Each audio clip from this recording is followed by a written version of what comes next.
My mic is perfect. My mic is perfect. Helen show. Very good. Oh, you're special. Thank you.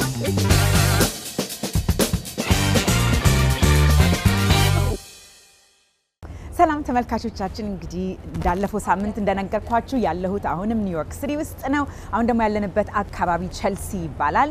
ሼፍ ማርከስ ሳሙኤልሰን the extraordinary chef ማርከስ ሳሙኤልሰን የከፈተው አዲስ have and mar የሚባል ሬስቶራንት ነው። ይሄ ከሼፍ ማርከስ ሳሙኤልስ ጋር ቆይታ እናረጋለን። ስለ አዲሱ ሬስቶራንቱ ይነግረናል። አዳዲስ ስለሚሰራቸው ያሉ ፕሮጀክቶች ያጫውተናል። እስቲ ወደ ውስጥ ላስገባችሁና ከሱ ጋር የምናደርገውን ቆይታ እንቀጥላለን። እንግዲህ ሼፍ ማርከስ ያው አማርኛ ስለማይናገር ከሱ ጋር የምናደርገው ቆይታ በእንግሊዝኛ ይሆናል ማለት ነው። ወደ ውስጥ ልውሰዳችሁ።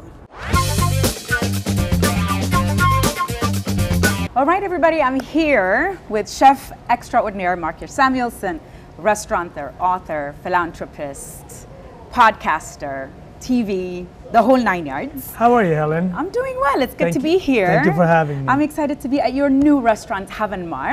Yes. Your new adventure.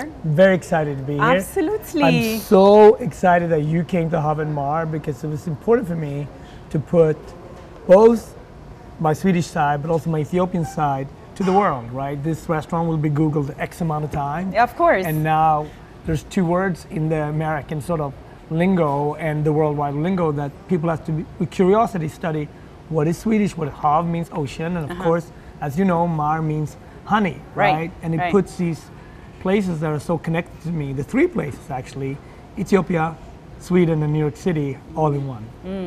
So you have restaurants from Stockholm all the way to Bahamas. What's so different about this particular restaurant in Chelsea, in New York City? Well, I mean, for both Maya and I, this is very important for us, right? First, personalize it with the name Havmar, but also this come out of the pandemic. You have to understand, in the middle of the pandemic, I never knew if we would be able to do this again. We didn't know, no one knew, like, first to survive it, but then also survive it as a business and a community. And, you know, Red Rooster, we turned it over to a community kitchen where we served over 225,000 food for the community for free for 6 months. And it was really during that time I was thinking about, okay, if we ever get a chance to open a restaurant again, it's important that we put other new value proposition into that restaurant. And that's what you see at Have and Mar. We have an all women of color leadership team, for example. We're thinking a lot about sustainability, right? So this restaurant is built with recyclable material.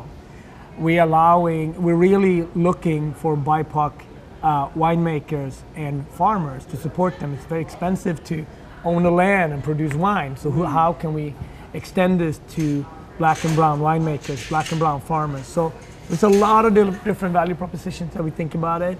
That went into creating this restaurant, and that's why Have and Mar is so special. You know, let's talk about some of your signature dishes. You use a lot of Ethiopian ingredients, Ethiopian spices.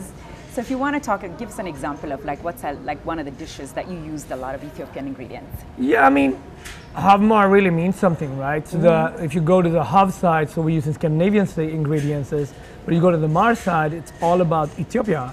So highlighting berbere, highlighting different styles of our not just ingredients, but also our process. So, you know, highlighting bunna, for example, highlighting gomen. So you go a little bit deeper of the things that, you know, people now in America knows berbere, but gomen maybe not.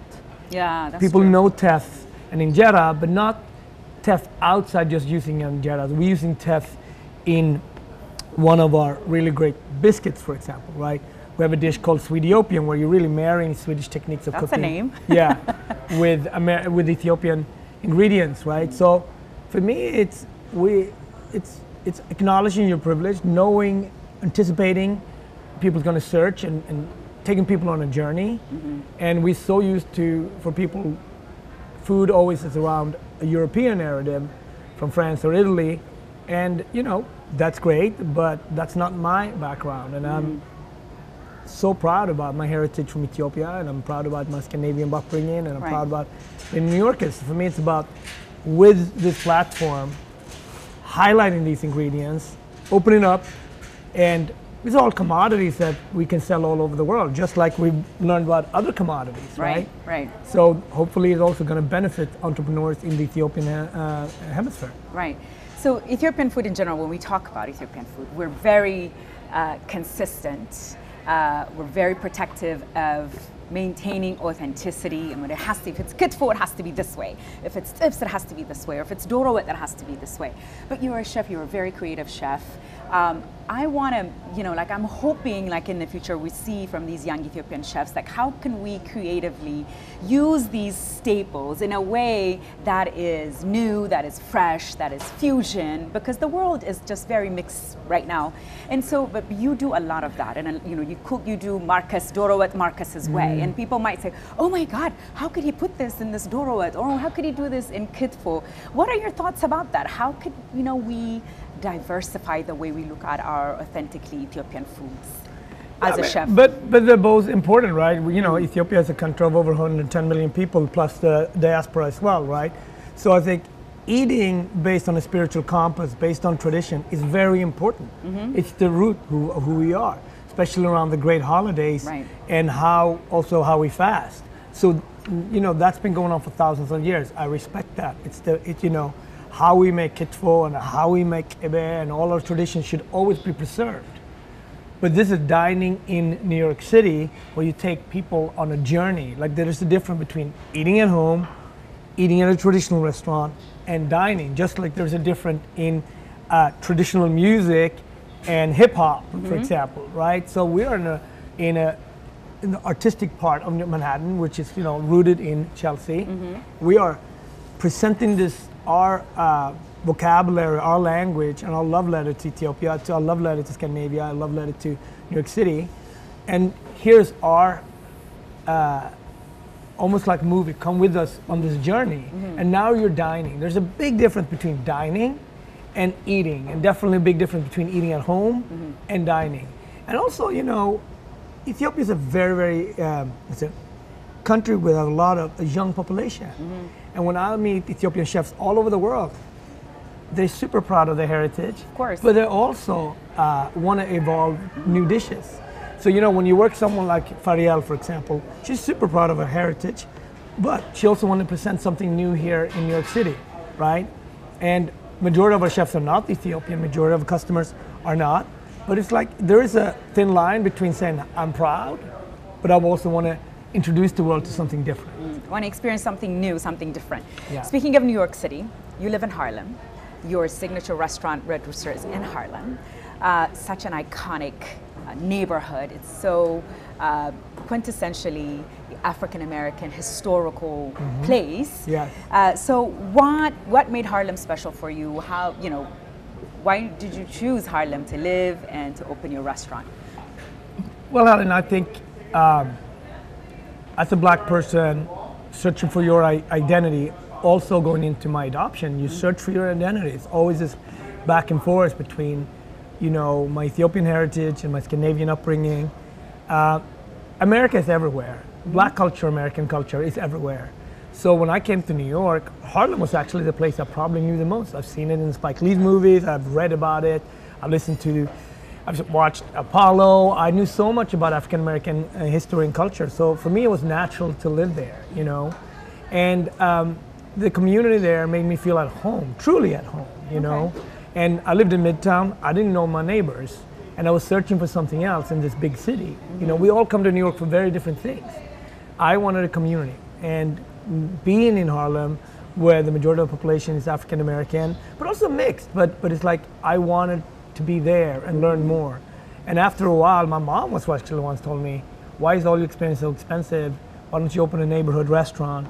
She was pushing me. I was like, you know what, Harlem is where you're happy, open it there. And once you do it there, for me, you have to really cover the four cornerstones. Harlem is about music and art, so we have to have a restaurant that music is core in the core part of it. Art, really showcasing and being an advocate for African American artists. And then also, of course, food and beverage, right? And that's really what the Red Rooster experience is all about. And now it's a landmark in the community, and we've been very blessed. And I think with Havmar, we will have, you know, we just have to work really, really hard be humble enough to do the work, take the feedback, customer feedback. And when you open a restaurant, you have to have the courage to just go, regardless of the economy or time. And at the same time, be humble enough to listen to what the customers are telling us. Of course. Right? And hopefully one day I have the opportunity to do this in Addis. This would always be my dream to That would be awesome. open in Addis, where we can open a school where young Ethiopian talent have an opportunity to learn the trade of hospitality. And I think it's something Ethiopia can really be at the forefront of hospitality in the continent of Africa. That sounds amazing. So on your book, Rise, you talk about how Black people have been written off history. Tell me what you mean by that. Well, I mean, it's Helen, we would probably have to do a whole program just about that, right? But I would say this, right? We have been craftspeople way before anyone else. But very often when great things come from Africa, it gets marketed in the West to something else. It's only 10 years ago, 15 years ago, Starbucks started to write about Ethiopian coffee versus just French roast coffee, That's right? true. You think about, you want to give a gift of chocolate, you say Belgian chocolate. Well, That's Helen, true. I know my geography, there's no cocoa beans in Brussels, right? That's true. So every time there's something out of quality that's from the continent of Africa, once it gets transported to the world, it's always covered through a European lens. That's true. And so that does, if you do that for years and hundreds of years, it doesn't incentivize the person who produces it. It devalues the price of actually the craftspeople who does it. And it only sort of incentivizes the people that market it for the last leg, which is rarely us. So it's a very complicated question to answer, but for me it's all about there's a new time now, and you start to see a huge improvement where now you have local coffee makers putting their brand and selling it in all over, and that also means that the kids of those farmers see value of taking over that business and can charge the right amount of money. So it's not always the brain drain of saying you're talented, you should move to London, or you should move to Stockholm, or you should move to New York. These things are things that we need to keep on the continent. And that's what I think, I went to a store, and it's not even Whole Foods or whatever in DC somewhere, but it is an American grocery store. And I saw berbere as one of the spices that they sold there. I'm like, I wonder, it was so wonderful to see it. I'm like, I hope there's somewhere an Ethiopian involved in this business at some point. Maybe it was, maybe it's not. But that's sort of what you're saying. Listen, I was on Today's Show yesterday. The first spice blend I talk about is berbere. Okay. And then as we are very entrepreneurial as Ethiopians, I'm 100% sure, and I know for a fact, I know many berbere craftspeople here in America that are now selling it, the majority of them Ethiopians. So I'm never worried about when we hear. I'm talking really from the continent itself, because it's not just Ethiopia, it's the same story in Ghana or in Nigeria, or but there's also huge changes, and it's about valuing food as a craft, just as we value being a lawyer, right? Ethiopia is very traditional. When you ask any family, both in Ethiopia and in Washington or wherever the community is, they say my son should be an engineer, lawyer, doctor, or whatever, these 5 trades. They're very important trades, I'm not saying that. But so is food, so is hospitality. So it's about a value proposition, and the higher you show that we have add value, the more young people want to go into the industry and eventually start their own businesses. Absolutely. So I'm going to bring it back to your personal life. I remember all of us watched, most people I know watched when Anthony Bourdain was in Ethiopia for Parts Unknown. You and your lovely wife, Maya, which I was hoping that she'd be here today. She wasn't feeling well. Hopefully next time we come back, we'll spend some time with both of you. And so Parts Unknown, you talked about losing your mother, losing your father, and you're still very much connected to Ethiopia. How is your father? How are things for you as a family? And how is that connection going for you?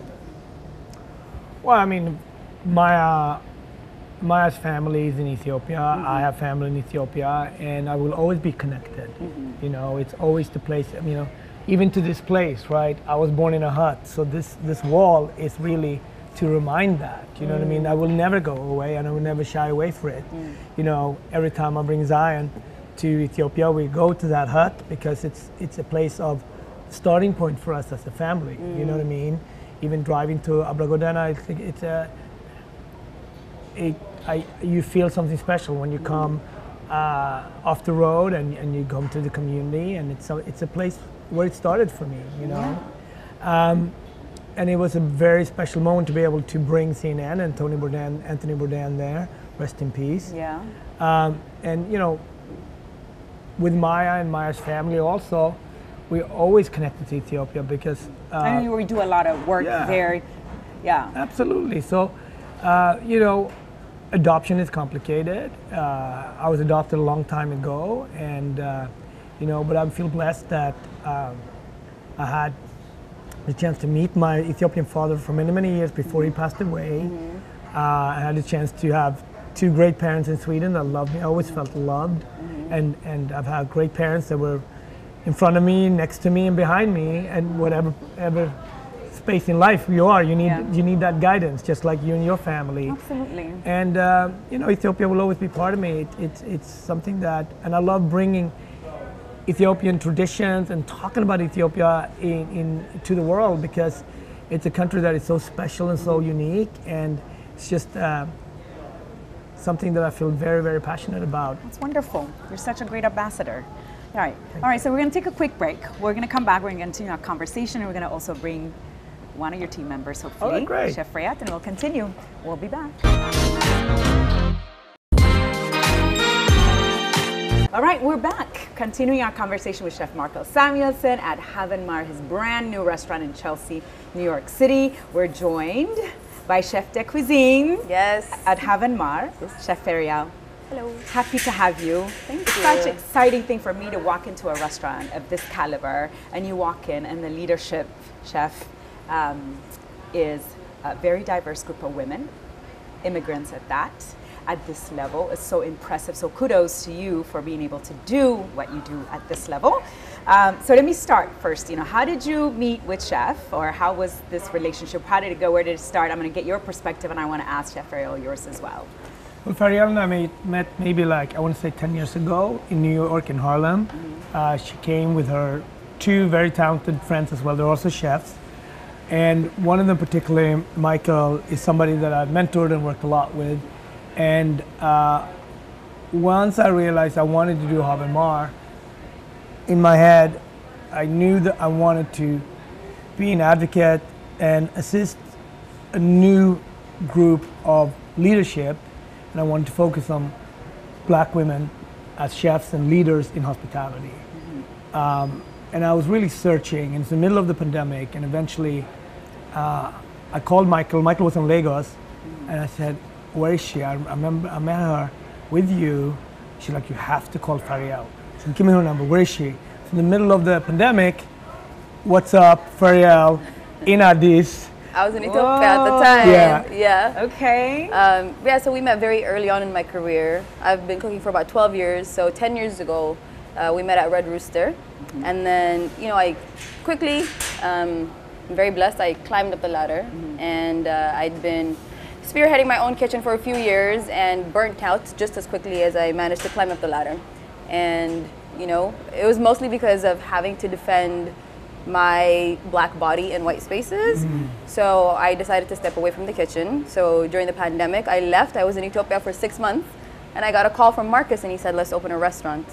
And initially, I was like, I'm burnt out, you know, like, I don't know what other direction I'm going in, but right now I know restaurants is not it for me. But he told me his vision, and I instantly knew I had to be part of this. That's amazing, because you're right.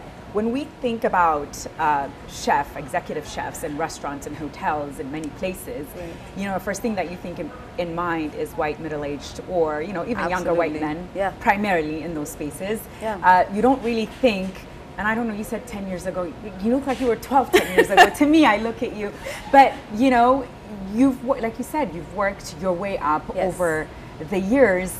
And so, you know, tell me some of the challenges that you've experienced as a chef, as a woman, being in these spaces, being an African, you know, immigrant too. That also plays into that. And I'm sure people would be walking into a restaurant, they look at a chef like her and like, okay, can you get us the executive chef, please, right? Yeah. So, you know, share with me that journey, because we have a lot of young girls that are watching this program, and I want them to be inspired by your journey. Yeah, well, I would love to inspire them. Okay.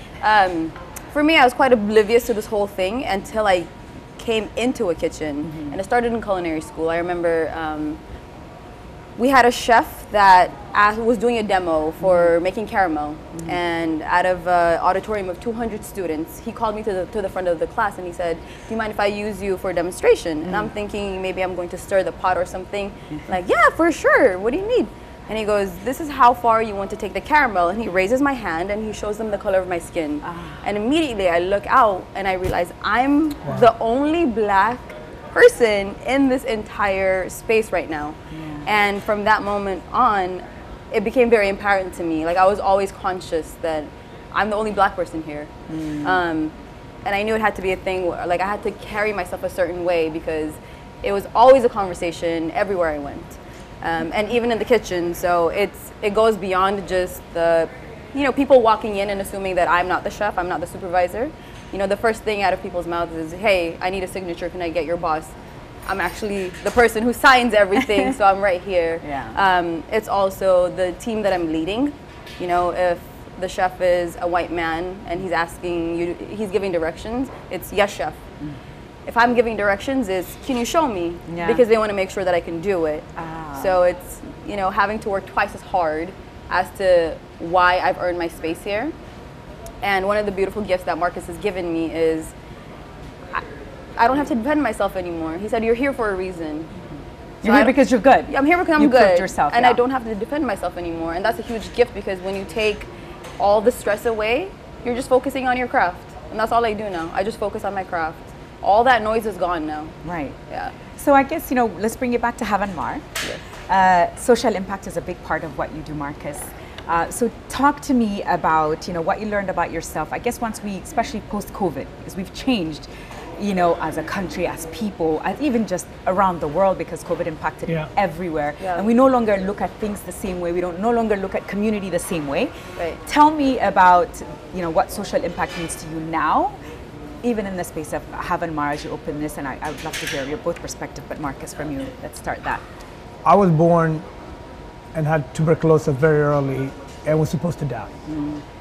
And there was a nurse at the hospital that took us in and made sure that we got into safe hands. So if your starting point is the goodness of other, spirituality, and none of that had to do anything with me. It was really like we were in the hands of others, right? And then, so that's a starting point. And I always think that's the base, like that's the foundation. When you come to a place like America, where you see so many different highs and lows, you're really thinking about how can I have impact? How can I add value? I always believed in myself. And I learned from others, right? I learned by doing charities. I learned by doing soup kitchens. And as the pandemic, and, you know, after 9/11, I learned a lot about what community meant in our hospitality community, right? And then when the pandemic happened, and we started to go back and close the restaurant and really start serving and partnering with World Central Kitchen. The word restaurant means restore your community. So I didn't know that. When you have the privilege of opening a restaurant like this, even as I was talking to Fariel and the team, right, you start thinking about what other communities are not necessarily have inroads to fine dining, right? Because it's been a game that has been so Eurocentric, but also a very high bar to get into. So you can start to think about who sells to us. Well, owning a farm, black farmers, winemaking, all of those things. So for me, it's really about this restaurant. We're essentially the representative of many spaces, many communities, where Fariel has choices where she purchases from every day. That's a choice. She's going to give it to this farm or that farm, right? Those are all choices, not just in terms of purchasing, but also once it comes on our menu, we highlight them, right? So a restaurant in the heart and center of New York City, like Chelsea, it's also a flagship that means so many different things. So for me, I'm very mindful and aware of, at this point, if I'm opening a restaurant, it's not just a restaurant, it's a platform of opportunities. Then I have to be an advocate of creating better space for the next generation, right? So the why people come here, but also the why people work here, right? So it's really a lot, and that's why it takes such a long time. This is my first restaurant in 9 years in New York City. It takes a long time to create something like this. We've opened restaurants in Montreal and Bahamas and Stockholm and so on, but it's a very thoughtful process, which involves hundreds and hundreds of people. Of course. So I am a representative of all those 100. Fariel is a representative of all those hundreds, but we're not the only one. It's very similar to leading a community, you know, and that's really what it is. So, you know, before we wrap up, I do want to ask, you know, Marcus, we read a lot, like how you grew up looking at your grandmother cooking, and that kind of inspired your love for cooking. Fariel, I want to come with you. You know, Marcus and I earlier talked about how when parents in Ethiopia and generally even in Africa, when they think careers for their children, they're going to say, oh, you want to be an engineer, you want to be a doctor, you want to be this, you want to be an accountant, whatever. Chef is not the first thing that comes to mind. No. Yet. Not yet. You're working on it, Very right? important. Very important. Yeah. Yes. So for you, Yes. was your family open to you becoming a chef? I want you to tell us your story, and then I want you to inspire all these young women in Ethiopia Yes. that probably don't even think, Right. hey, I can be a chef someday. I can be in the spaces that we see Marcus is in, where Chef Fariel is in. Talk about, you know, both Yeah. at the same time. Okay. So for me, food has always been a huge part, even growing up in Ethiopia. I'm the youngest of 6. Okay. And my mother's food, like, I know everybody thinks their mom's food is good, but it took me going to culinary school to understand how far ahead she was, like her technique, everything. My mother was very well educated in food. Okay. And it was very confusing to me. I'm like, I don't know where you learned all these things. Did she tell you? Yeah, I mean, she said she just... By you know, cooking? Yeah, by cooking and just like teaching herself, like cookbooks and all that stuff. Okay. So I always watched her, and I knew even as a child, like 5 years old, for celebrations like Eid, Ramadan, like everybody would break their fast at my place. So all my uncles, they would leave their wives home and they would break their fast at our place. And it was my mom's food that drew everybody there. So I knew food was a huge connector. Nice. And I knew if you were exceptionally talented at it, then you bring even more people. That's true. So I paid a lot of attention to how my mom cooked. And then my grandmother's also, she's Turkish. And growing up, I never thought that was unique until high school. My friends came over one time and they're like, your grandma's white? Like, this is, we didn't know. And I'm like, what do you mean she's white? That's just my grandma. Yeah. So then once they put that in my head, I'm like, you know, Ummi, I never asked you about your history, but can you make Turkish food? Yeah. And that was the first time at 16 I had Turkish food in Ethiopia, and my grandmother, Beautiful. based off of her memory, made me that. some of the food that she grew up with. Amazing. And that blew my mind, and I was like, okay, there's obviously more things outside of injera. So that was my first introduction, and that just blew my mind. So I wanted to learn more about food. I traveled a lot. I did, like, in one trip, I went to like 18 countries for 3 months by myself, only to eat food, different kinds of food. I wanted to expose myself to different kinds of food. That's wonderful. Yeah. So that's kind of how... That's how it started. Okay. That's how it started. So what would you tell to a young girl that's watching this program who wants to be a chef one A day? chef, it's not easy work. Okay. You have to have the stamina and the grit and the determination. But if it really is your dream, I foolishly and very intelligently believe that anybody can manifest and design the life that they truly want. Of course. So if this is the life that you want, just go for it and be ready to work hard. And don't take no for an answer. Yeah, well, that's wonderful. Well, Marcus, this was amazing. Thank you very much. Kudos for Are you going to eat or what? You have to have some food. I have to come back, and we have to just come back and eat. But Yeah. this is amazing. I mean, you're in a restaurant, you have to eat. You have to and have you to know, eat something. Girma wants to eat. You know, Look Girma at wants to it. eat. That's So I'm going to serve him and not you then. Oh, that's it. And I watch Yeah. him eat. That's not going to happen. All right. But anyways, thank you for making the time. Thank I you very appreciate much. it. Welcome Thank to you. Haven Ma. Thank you for inviting And me, yeah. one day, like we said, we would love to come back to Ethiopia one day and start Absolutely. teaching the next generation. And That's our absolutely, I goal. told her we started EBS as the first channel Yeah. in Ethiopia that actually had a food competition Yes. show. on our channel. So I'm like, oh my gosh, if you get ever in Ethiopia, you have to come and show your Great. talent. Listen, if you invite Chef Marcus and I, we can be judges on the show. That's there you go. There you go. Well, thank you. Thank you, Helen. Thank Congratulations you. to you. My pleasure. All Yeah, so much. absolutely, Thank Chef. you. Thank you. Lovely meeting you. Thank you. All right, we'll be back after a break. This is Addis York. It's a play on words, right? Addis is new, so New York in translation. Very nice. So, Addis York. Doro is inside. Gomen. This is Dorowet. Yes.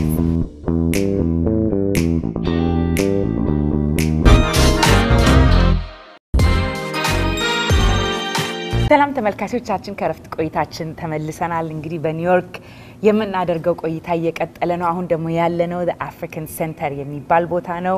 ሃርለም ውስጥ ነው ያለሁት።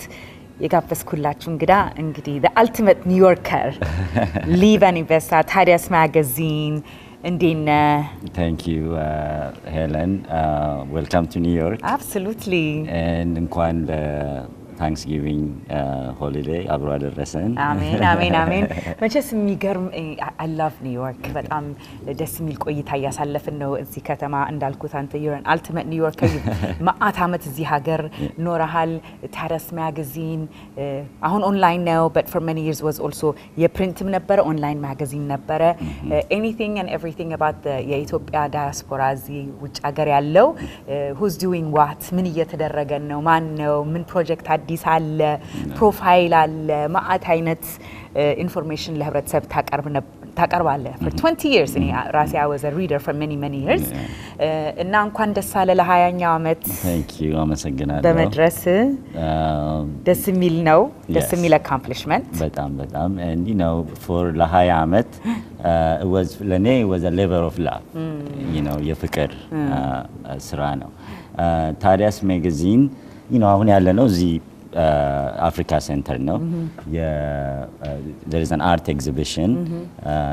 organize ያደረገው ኢትዮጵያዊ ነው ፍጹም ሽበሺ ይባላል actually አሜሪካን ሀገር ከመምጣቱ በፊት ኢትዮጵያ የሙዚየም ኦፍ ኢትዮጵያ አሲስታንት ኩሬተር ነበር ኦኬ ይሄ ሾው 17 የተለያዩ አርቲስቶች ከአፍሪካ አሜሪካን ሀገር የሚኖሩ ማለት ነው እዚህ የሚኖሩ የሚሰሩ including ወደ 4-5 ኢትዮጵያዊ አርቲስቶች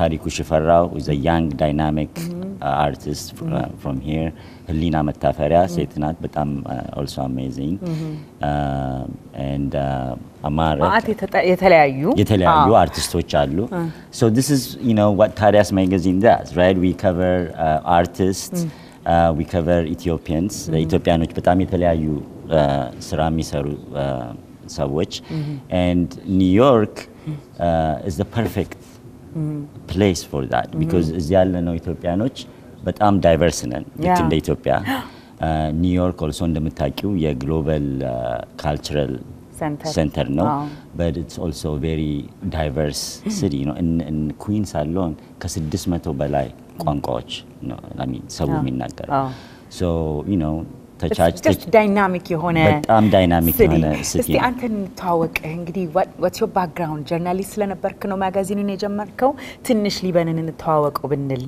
ማን ነው ሊበን እኔ of course አሜሪካን ሀገር ስመጣ ቲኔጀር ነበርኩኝ 16 አመቴ አዲስ አበባ ነው ተወልጄ ያደግኩት ካቴድራል ነው የተማርኩት የካቴድራል ተማሪ ነኝ 2 አመት actually high school ጥቁር አንበሳ ጨርሼ ነው የወጣሁት እሺ you know ከትልቅ ቤተሰብ ነው መጣው ወንድሞች እህቶች ካዝኖች you know በዛ sense of community ነው ያደግኩት ሰፈር ውስጥ ኳስ እየተጫወትኩ you know so አሜሪካን ሀገር ስመጣ that sense of community ይናፍቀኝ ነበር ኒውዮርክ ነው የመጣው ቀጥታ ነው ካሊፎርኒያ ነው የመጣሁት እና ብዙ ኢትዮጵያኖች አልነበሩም ብዙ you know ጥቁሮችም አልነበሩም ግን እንደ ብዙ ኢትዮጵያኖች ባገሬ በካልቸሬ በታሪኬ በጣም ኮራ ነበር even ያኔ አሁንም ኮራለሁ so later on I realized that በዛን ጊዜ እዚህ ሀገር አንቺ እንዳልሽው ቅድም ኢትዮጵያኖች you know የት ነው ያሉት ምንድነው የሚሰሩት you know ያ ፕላትፎርም አልነበረንም where we can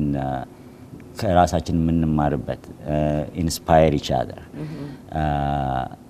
and you know create that platform where የምንነጋገርበት አይደለ so I think ባለፈው 20 አመት እኔ የሚያኮራኝ ያንን ፕላትፎርም ነው ታዲያስ ያዘጋጀ ክሬት ማረግ እና ኢትዮጵያ ኒውዮርክ ለምሳሌ ኢትዮጵያኖች ልክ እንደ ኢትዮጵያ ዳይቨርስ ነን ብዬሻለሁ አይደለ ግን ከታዲያስ አመለካከት ደግሞ ስራችን በፕሮፌሽን አርቲስቶች አሉ በአርቲስቶች ልጅ በጣም ትልልቅ ስራ የሚሰሩ አርቲስቶች at the top of their career አርት ደግሞ ስንል ፊልም ሜከሮች አሉ in New York አበሾች award winning film makers award winning book authors novelists journalists celebrity chefs entrepreneurs fashion designers business owners bankers lawyers real estate agents so diverse ነን ተራርቀን ነው የምንኖረው That's what I was going to ask you አሁን ዋሽንግተን ዲሲ ስንኖር ብዙ ጊዜ in the DC metro area ያለን በተለይ ቨርጂኒያ ሜሪላንድ አበሻው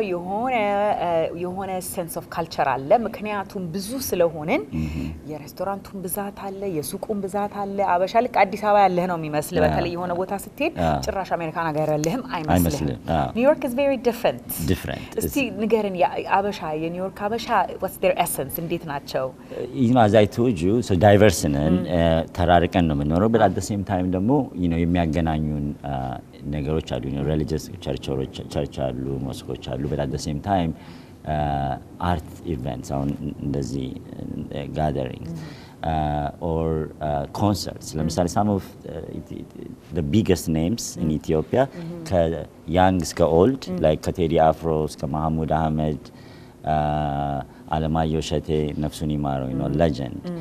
All of those have come to New York, Astera Waka. And Nasusimatu, we gather in Naragad. And Ethiopianos Damu, New York Bichadalan, Italy Boro, New Jersey, Connecticut, upstate, Pennsylvania. But, we still have that sense of community. So, Tadias, Yenya role suno, to highlight.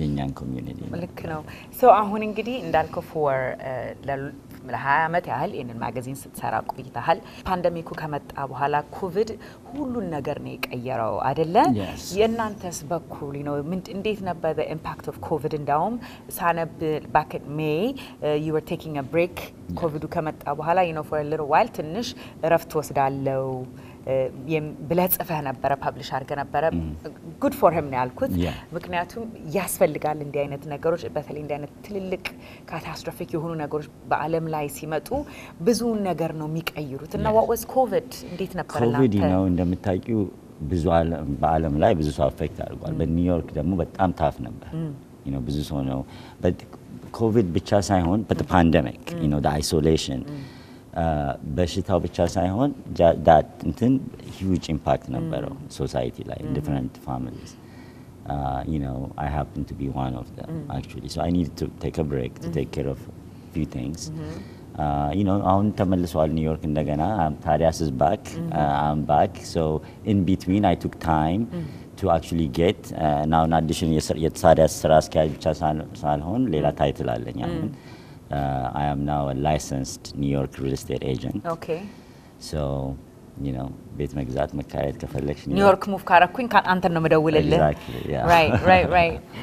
So, እግዚአብሔር ይመስገን I'm back now. ግን as you said the pandemic በጣም difficult ነበር ለብዙ ሰው. Right. And I have ትንሽ ልጅ አለኝ 5 አመት Okay ሴት ልጅ በዛ ጊዜ ነው ያደገችው እንግዲህ በፓንደሚኩ ጊዜ That's true and አሁን ነው kindergarten የጀመረችው so we need all that energy and focus ልክ ነው so what's next ለታዲያስ እንግዲህ እዚህ ደርሳል ታዲያስ ከዚህ ቀጥሎ ምንድነው አሁን 20 አመታችን ነው የአመት ሴሌብሬት እያደረግን ነው እናረጋለን በፓንደሚኩ ጊዜ ዲስራፕትድ ሆኖ ነበር ግን ሁለት ነገር እየሰራን ነው አንደኛው ለ20 አመት ሴሌብሬት የምናደርግበት የኮፊ ቴብል ቡክ ፕሪንት እናደርጋለን ባለፈው 20 አመት የሰራናቸውን ስቶሪዎች ኢንተርቪዎች ሪቪው አድርገን እንደገና አፕዴት አድርገን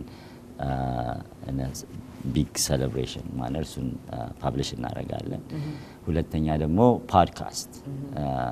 ፖድካስት ለመጀመር እየተዘጋጀን ነው ማለትም በታዲያስ የምንሰራቸውን በጽሁፍ እናዘጋጃቸውን ስራዎች በድምጽ በኦዲዮ እየቀየርን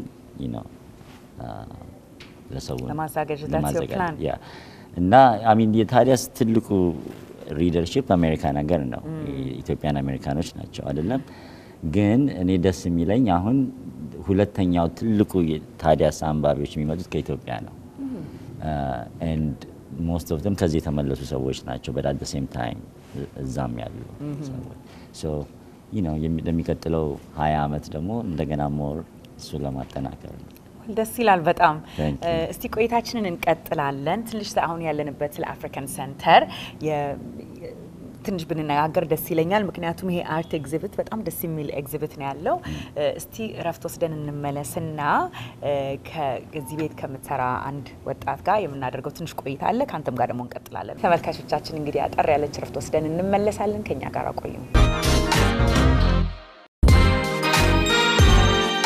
ተመልካቾቻችን እንግዲህ ከረፍት ቆይታችን ተመልሰናል አሁን ደግሞ የዚህ የአፍሪካን ሴንተር አርት ኤግዚቢሽን ያለበት ቦታ ነው ስለዚህ ቦታ ምን አይነት አርቶች ዲስፕሌይ እንደሚያደርጉ የሚሰሩትን ስራ ደግሞ እንድትነግረን እዚህ ውስጥ የምትሰራ እንግዳ ጋብዤላችኋለሁ Alana Francis de Govaya. Yes, perfect. I got it.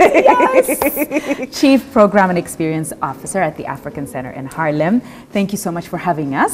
Thank you for being here. Absolutely. So first we want to know about the center. Tell us a little bit about that. I'm really proud that we get to see all of these incredible Ethiopian artists in this place showcased and featured prominently as we get into from the main entrance. And earlier, Liban has told us a little bit about them, but I want you to tell us about the center. Okay, sure. So welcome, first of all, to the Africa Center. The Africa Center is really a home for Africans in the diaspora and for the continent in New York City. And our mission is an interdisciplinary one. We focus on contemporary Africa and really focus on transforming the world's understanding of Africa, its diaspora, and people of African descent. And we do that really focusing on policy, business, and culture. So a lot of what is focused on Ethiopia and Ethiopian artists and Fitsum Shibeshe, who's the curator of this exhibition, is really focused on the culture piece. But you can't separate culture from migration, which is a policy and social and political issue. So we're so thrilled to have Fitsum's curated show here, which is a partnership with Independent Curators International. So how long is this exhibition on? So the exhibition's open until the end of February. Okay, wonderful. So there's plenty of time To come visit. So orient us, you know, I know we're in Harlem. Yes. But tell us, you know, where we are in relation. I know it's different parts, right? Yes, It yes. connects with Manhattan on that side too, right? Yes, So yes. tell us where we are in Harlem. So we're actually in a really important place in Harlem, and it's very intentional where the Africa Center is located in Harlem. We're in East Harlem, which is historically a Latino neighborhood where there's a lot of people of African descent who've lived here historically.